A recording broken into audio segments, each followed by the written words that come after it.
quand le peuple juif était chez lui à Jérusalem dans son temple avec son culte. Il était bien décevant, il courait souvent d'une idole à l'autre, ou bien il devenait pharisien, bien avant la lettre. Du moment qu'il avait payé la dîme, qu'il avait fait tout ce qu'il fallait, il se sentait en règle, fier de son Dieu. Il n'en était que plus médiocre. Mais à Babylone, il va se trouver au milieu de vrais païens, quelque chose qu'il n'imaginait pas. Il découvre des idoles à 100%. Alors par contraste, lui apparaît non seulement la vraie grandeur de son Dieu, mais son caractère unique et merveilleux. À ce moment-là, parlant de ces idoles, il pourra dire véritablement, parce qu'il les voit de ses yeux. Elles ont des mains et ne palpent pas, elles ont des yeux et ne voient pas. Elles ont une bouche et ne parlent pas. Tandis que lui, Dieu, notre Dieu, parle.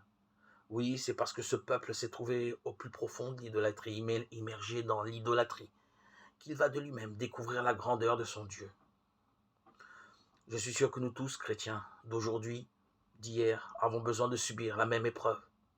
Nous ne voyons que de trop loin les idoles et les idéologies de notre temps.